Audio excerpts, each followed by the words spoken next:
नरसिंहगढ़ में मानसिक रूप से विक्षिप्त एवं दिव्यांग बालिका के साथ दुष्कर्म करने वाला आरोपी पुलिस के शिकंजे में।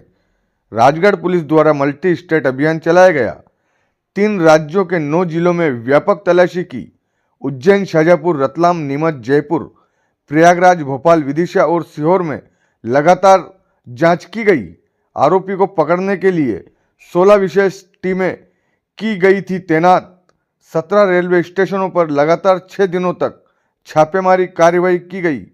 400 घंटे के सीसीटीवी फुटेज की बारीकी से की जांच।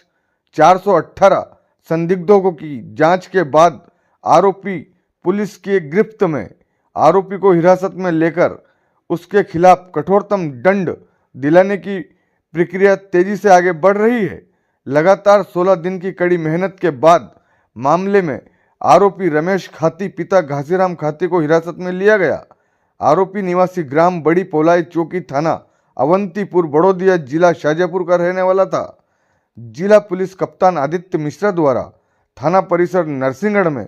प्रेस वार्ता आयोजित कर मामले का खुलासा किया गया। बहुत बहुत धन्यवाद है कि आप लोग इतने शॉर्ट नोटिस पे यहाँ पर आए। पर मुझे लगता है कि जिस प्रकार की घटना हुई थी, पूरे समाज को न केवल आहूत किया था, परंतु एक समाज में जो चेतना जगाने का काम है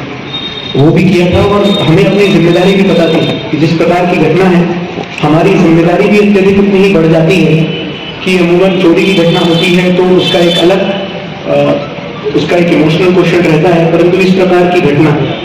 एक ऐसी बच्ची के साथ जो शायद अपने लिए लड़ नहीं सकती थी या अपने लिए आवाज नहीं उठा सकती थी, उसके साथ यदि ऐसी कोई घटना हो तो ये बहुत दुर्भाग्यपूर्ण होने के साथ साथ हमारे लिए भी बहुत बड़ा दायित्व रहता है कि इस प्रकार की घटनाओं में सही व्यक्ति को थोड़ा समय लग सकता है। जो एक कहावत थी कि सत्य परेशान हो सकता है, पराजित नहीं हो सकता, तो थोड़ा समय जरूर लगा 15-16 दिन, पर हमारा भी ये दायित्व था कि सही व्यक्ति, सही आरोपी एक तो न केवल गिरफ्तार हो, परंतु साथ साथ ये भी देखा जाए कि भविष्य में कभी इस प्रकार की घटना ना दोहराए। कई बार जल्दी करने के चक्कर में पूरे एविडेंसेस का अवलोकन अगर सही से नहीं हो तो एक गलती जो हो जाती है कि कभी अगर कोई दूसरा मासूम इस प्रकार की घटना में आरोपित हो जाता है तो न केवल उसकी फैमिली खराब होती है, बर्बाद होती है, परंतु ये जो अस्थि म्यूजियम रहता है ये काफी समय तक पड़ा रहता है और शायद किसी और बच्ची के साथ पुनः इस प्रकार की घटना कर सकता है। मुझे लगता है कि लगातार पिछले 15 दिनों से आप लोगों ने जो हमारा सहयोग किया है उसके लिए भी हम लोग बहुत बहुत धन्यवाद देते हैं, क्योंकि जिस तरह का हमें पब्लिक से सपोर्ट मिला है, खासकर कि आपने ज्ञापन दिए, भरने दिए, वो बहुत वाजिब भी था और जरूरी भी था, परंतु किसी ने भी हमारी कार्रवाई को रोकने का प्रयास नहीं किया। किसी ने भी कोई ऐसा लॉ एंड ऑर्डर सिचुएशन नहीं करी जिससे कि पुलिस डाइवर्ट होकर अपना इन्वेस्टिगेशन से ध्यान हटा के किसी दूसरी चीज पे लगे। तो मुझे लगता है ये आपका हमारे प्रति विश्वास का प्रतीक भी है कि अमूमन लोग सिर्फ बात में कहते थे कि थोड़ा समय लग सकता है, पर यदि आप लोग सही मेहनत करेंगे तो अवश्य इसमें सफलता मिलेगी। तो जो मानसिक रूप से दिव्यांग जो बच्ची थी, विक्षिप्त थी, जिसके साथ ये 1 और 2 तारीख को जो घटना हुई थी, इसमें लगातार पिछले 16 दिनों से 3 राज्यों में हमारी टीम जो एविडेंसेस हमें मिले थे उस पर हम लोग काम कर रहे थे। तो इसमें राजस्थान, मध्य प्रदेश और उत्तर प्रदेश, तीनों जगह पे लगातार हम लोग कई स्थानों पर दबिश दे रहे थे। और इसमें तीनों प्रदेशों के जो 9 जिले हैं, जिसमें उज्जैन, शाजापुर, रतलाम, नीमच, जयपुर, प्रयागराज, भोपाल, विदिशा और सीहोर, लगातार हमारी टीम जो भी संदिग्ध व्यक्ति हमें समझ में आते थे या जिनका पोटेंशियल हो सकता था इस प्रकार की घटना करने का, उनको लगातार हम लोग दबिश देकर उनका वेरिफिकेशन, क्रॉस वेरिफिकेशन कर रहे थे। डॉक्टर के साथ साथ यदि आप लोग रोड को भी कवर करेंगे, कभी घटना होती है तो उससे न केवल आपको सहायता होगी, सहूलियत रहती है, परंतु लॉ एनफोर्समेंट एजेंसीज को भी रहती है। उसके बाद भी हम लोगों ने हर व्यक्ति का जितना भी जो हमें समझ आ रहा है कि नरसिंहगढ़ में जहाँ के भी एंट्री पॉइंट्स हैं, एग्जिट पॉइंट्स हैं, जहाँ से कोई व्यक्ति इस जिले में शख्स इस गढ़ में शामिल हो सकता है, नरसिंहगढ़ में, और बाहर निकल सकता है, वहाँ के करीबन उनमें 50 से मुझे लगता है DVR फोन खुद ही ले आए थे। आप में से बहुत सारे लोग होंगे जिनके शायद DVR भी हमारे पास ही रखे होंगे, और उनको बारीकी से एनालाइज करना, करीबन 450 घंटे की फुटेज आप अंदाजा लगा सकते हैं कि अगर 10-12 दिन में भी देखा जाए, ऑन एन एवरेज अगर आप देखें फुटेज की रिकॉर्डिंग देखें तो मुश्किल से 24 घंटे, ज्यादा से ज्यादा 30 घंटे की आप रिकॉर्डिंग देख सकते हैं। कभी आप स्क्रीन को जाके देखिए तो आप 15-20 मिनट, आधा घंटा तो आप देख सकते हैं, और उसके बाद नॉर्मल फटीग आने लगता है। उसमें जाके हमारी टीम्स ने रोटेशन करके 400 घंटे से अधिक की फुटेज ढूंढना, और एक एक बारीक चीज से कि जिस फुटेज में किसी में भी शक्ल नहीं भी दिख रही हो, परंतु यदि जूता भी दिख रहा है तो उस जूते से उस व्यक्ति को पूरे नरसिंहगढ़ में ट्रेस करना कि ये व्यक्ति अगर ये तरह का जूता है तो ये अगले किस किस कैमरे में दिख सकता है। मुझे लगता है कि जिन लोगों ने कभी थाने में भी आए होंगे तो उनको लगा होगा कि प्रयास हमने अपनी तरफ से पूरी ईमानदारी से हम लोग प्रयास कर रहे थे, और मुझे लगता है कि इसीलिए भगवान ने भी हमारा साथ देकर इस तरह के अपराधी जो है उसको अरेस्ट करने में सफल रहे हैं। इस पूरे उसमें करीबन हमने जो शुरुआत की थी इन्वेस्टिगेशन की, उसमें 418 संदिग्ध प्रोबेबल संदिग्ध हमने बनाए थे, जिसमें 382 के आसपास जो हमारे लोग हैं जो घटनास्थल के बहुत पास है, उसके आसपास कुछ ऐसे लोग जो अमूमन अल्कोहल का सेवन करते हैं या कभी भी हिस्ट्री रही है इस प्रकार की गलती करने की, उन सभी का बीच में भी न्यूज में भी आया था। करीबन 20-22 लोगों की हमने सैंपलिंग भी कराई थी, जिनका हमें लग रहा था कि इनका जरा सा कि अगर हमें 1% भी डाउट होता था किसी व्यक्ति की उपस्थिति के संबंध में, तो हमने जो उसका लीगल प्रोसीजर रहता है सैंपलिंग कराने का, वो भी हमने कराया गया था। इसके साथ मुझे लगता है कि एक बहुत बड़ी टीम हम लोगों ने खासकर साइबर के लिए लगा रखी थी, क्योंकि नरसिंहगढ़ क्षेत्र का साइज बड़ा छोटा है 10 का, तो यहाँ पर मोबाइल टावर ज्यादा नहीं है, तो बहुत बड़ी चुनौती होता है कि आपके पूरे नरसिंहगढ़ के मोबाइल फोन से एक ही टावर पर लैंड रहते हैं, तो उन हजारों की संख्या में से संदिग्ध का मोबाइल फोन ढूंढ पाना, ये जो कि अलग अलग पहलू पर काम कर रही है। जैसे कि आपने घटनास्थल देखा होगा, वहां पर काफी बड़ी संख्या में ऐसे मजदूर भी हैं जो मंडी में काम करते हैं, तो उनका एलिमिनेशन करना कि किस प्रकार के लोग हैं जो उसमें हो सकते हैं, किस प्रकार के लोग हैं जो नहीं हो सकते, उन सभी के एलिमिनेशन के प्लस साथ साथ जो भी संलिप्त हो सकते हैं उनका वेरिफिकेशन, क्रॉस वेरिफिकेशन की 16 टीम्स लगातार लगी हुई थी पिछले 16 दिनों से। इसमें एक महत्वपूर्ण जो ये आरोपी पकड़ा गया है, ये अभी तक की जानकारी के हिसाब से ये मोबाइल फोन का वो इस्तेमाल नहीं करता है, तो हमारे लिए बहुत बड़ी चुनौती था कि 140 करोड़ की जनता में से एक ऐसे व्यक्ति को ढूंढना जो कोई भी आज के युग में भी इलेक्ट्रॉनिक डिवाइस यूज नहीं कर रहा है। अमूमन अधिकतर क्या होता है कि मोबाइल फोन का इस्तेमाल रहता है तो पकड़ना आसान रहता है, परंतु 140 करोड़ की जनता में से इस व्यक्ति को ढूंढ के लाना, इसके लिए मुझे लगता है कि जो इस बार हमने प्रयास किया है शायद वो सब तक पहुंच नहीं पाया, पर वो अभूतपूर्व था। मैंने अभी तक की अपनी सर्विस में इस तरह का प्रयास नहीं देखा है। लगातार 5 दिनों से 17 रेलवे स्टेशन पर रोज हमारी टीम्स जितने भी हमें जहां से सूचना मिलती थी कि यहाँ हो सकता है, वहां से जितनी भी ट्रेन आ रही थी, लगातार उनको चेक करना कि ट्रेन में कहीं पर इस सोइए का कोई व्यक्ति तो नहीं बैठा है, उसके बारे में जानकारी एकत्रित करना, रेलवे स्टेशन से जाकर सीसीटीवी फुटेजेस चेक करना। जबकि आप जानते हैं कि प्रयागराज में जहां पर करोड़ों लोग रोज रेलवे स्टेशन को घूम रहे हैं, वहां पर जाके अपने संदिग्ध को ढूंढना और ढूंढ के लाने के बाद उसको ट्रेस आउट करना, उसका रूट मैपिंग करना, मुझे लगता है कि ये मैंने तो अभी तक अपने सर्विस पे इस तरह का काम नहीं देखा है। तो मुझे लगता है कि सभी के जो भी हमारे टीम थे, हमारे कुल करीबन 76 लोग जो हैं वो इस पूरी टीम्स में लगे हुए थे, जिसमें करीबन 9 थाना प्रभारी थे जिले के, प्लस इसके साथ साथ जो अन्य लोग थे लगे हुए थे। इन्होंने जितनी मेहनत की है मुझे लगता है कि शायद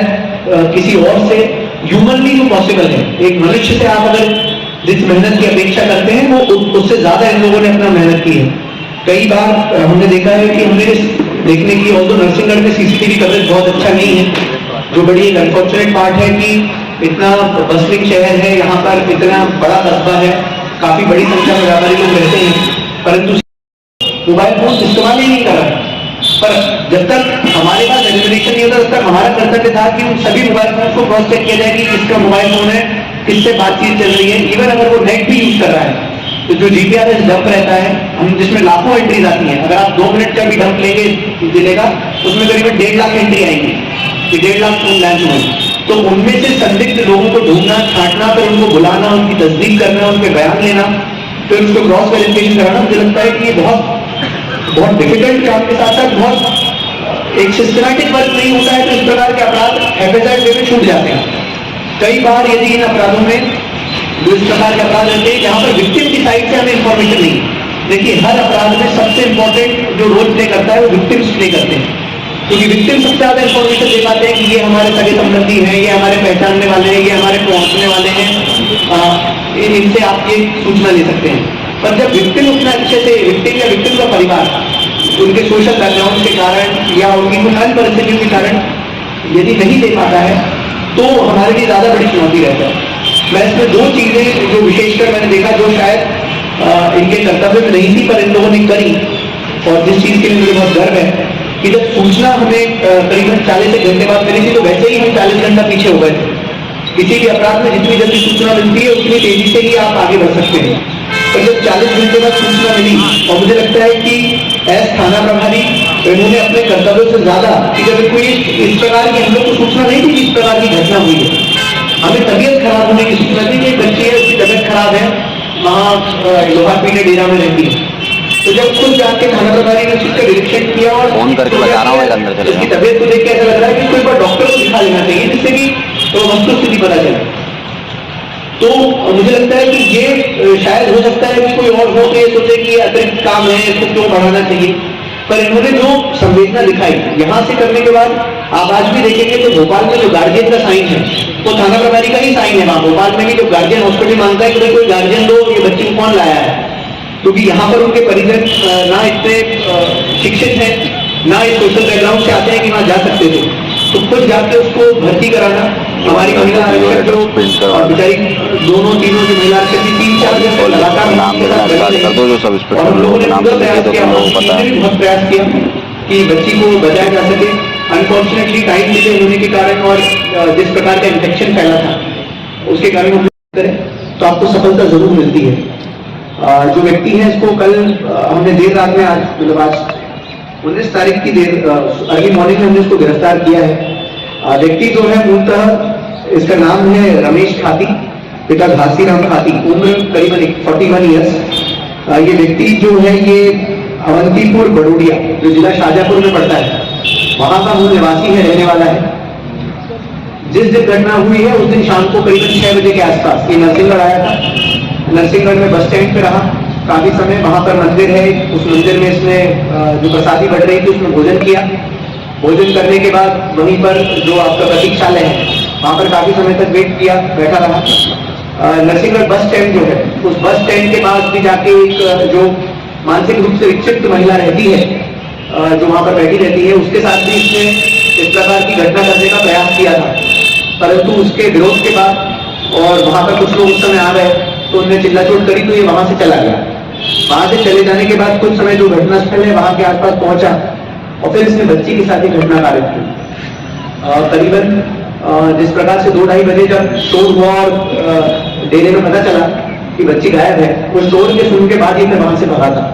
और फिर भगने के बाद यहाँ से वापस कुरावर, उज्जैन और शाहजहांपुर तक गया था। तो मुझे लगता है कि शाहजहांपुर जाने के बाद भी जब उसको समझ में आया कि हो सकता है क्योंकि न्यूज में बार बार आ रहा था तो हो सकता है कि पुलिस मुझे ढूंढने का प्रयास कर रही हो, तो वहां से उज्जैन से ये जयपुर, जयपुर से प्रयागराज और प्रयागराज के बाद वापस उज्जैन अवंतीपुर वाला जो क्षेत्र है वहां पर भगने का प्रयास कर रहा था। तो मुझे लगता है कि पूरी टीम ने बहुत मेहनत की है, बहुत ईमानदारी से हमने इसकी इन्वेस्टिगेशन की है। Last but not the least मैं उन सभी लोगों का धन्यवाद करूंगा जो इस पूरी इन्वेस्टिगेशन में जिन्होंने हमें अपने DVR जो हो दिए। तो मुझे लगता है कि अमूमन जब हम किसी के पास मांगने आते हैं तो एक हमेशा मन में रहता है कि हम क्यों दे अपनी फुटेज, आप हमारा क्यों लेके जा रहे हो, परंतु यहाँ के बहुत सारे अधिकतर नगरवासियों में से किसी ने भी इस चीज के लिए मना नहीं किया और हमें अपने DVR भी दिए कि हमें यदि कोई चीज चेक करनी हो, सर्च करनी हो, जांच करनी हो, कुछ पूछताछ करनी हो वो किया। साथ ही साथ जिन लोग